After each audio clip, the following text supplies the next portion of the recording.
जय महाकाल। आप सभी को एस्ट्रो पंडित का प्रणाम। तो दोस्तों, आज हम आपके समक्ष आए हैं कुछ ऐसा बताने के लिए जो आपके जीवन को पूरी तरह से परिवर्तित भी कर सकता है अगर आपने इसको ठीक से किया तो। क्या आपने कभी सुना है कोई व्यक्ति आपके पीछे इस हद तक पागल हो जाए कि वो अपनी जिंदगी को भी ना सोचे, मैं क्या कर रहा हूँ, कैसे कर रहा हूँ, क्यों कर रहा हूँ। क्या कभी आपको ऐसा लगता है कोई व्यक्ति आपसे इस हद तक प्यार कर सकता है कि वो आपके लिए अपने जीवन की हर खुशी को छोड़ने को तैयार हो जाए? हो सकता है। कैसे हो सकता है?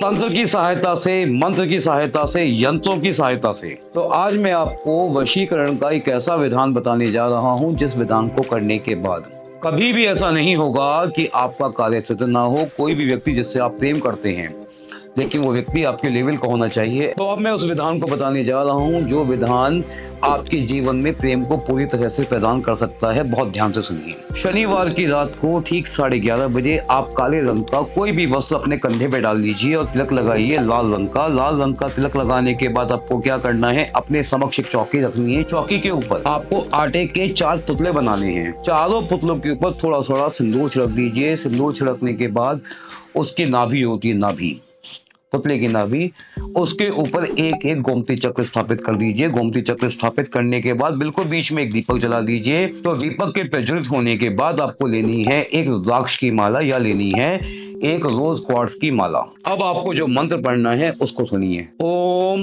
अहम वशीकरण शक्ति प्रदायिनी, ओम अहम वशीकरण शक्ति प्रदायिनी, ओम अहम वशीकरण शक्ति प्रदायिनी। इस मंत्र की आपको करनी है केवल 3 माला।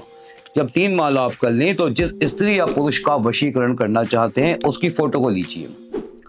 फोटो को लेने के बाद चौकी के नीचे जहां दीपक जल रहा है उसके ठीक नीचे रख दीजिए।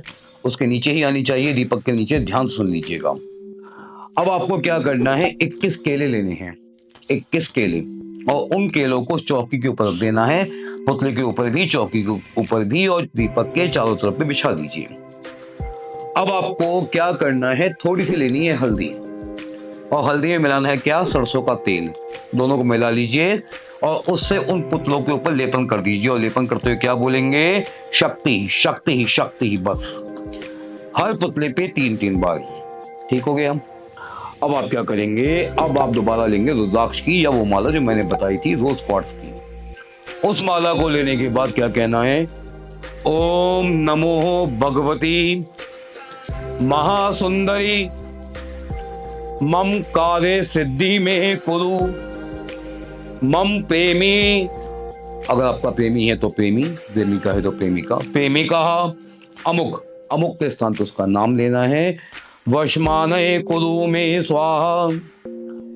इस मंत्र की अमुक के स्थान पे पहले आप उस व्यक्ति का नाम लीजिए जिस व्यक्ति को आप वश में करना चाहते हैं।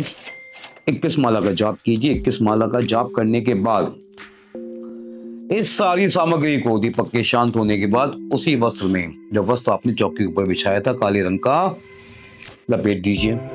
लपेटने के बाद गांठ मारिए, पोटली बनाइए और बहते जल में प्रवाह कर दीजिए। अगले दिन सुबह सुबह उठ के नहा धोकर अब जो वस्त्र आपने अपने कंधे में डाला था उस वस्त्र को उस फोटो के ऊपर लपेटें और उसको अपने सिरहाने रख के सो जाइए। 3 दिन से लेके 21 दिन के भीतर भीतर वो व्यक्ति आपसे स्वयं ही संपर्क करेगा। रावण संहिता का ये उपाय आज तक निष्फल नहीं हुआ है। अब आपको किसी को पैसे नहीं देने, किसी से डरने की आवश्यकता नहीं है, किसी से भय नहीं खाना। ये उपाय कीजिए, आपका वशीकरण हर हाल में सिद्ध होगा और हर हाल में जो आपका प्रेम है आपको वापस मिलेगा। जय श्री कृष्ण।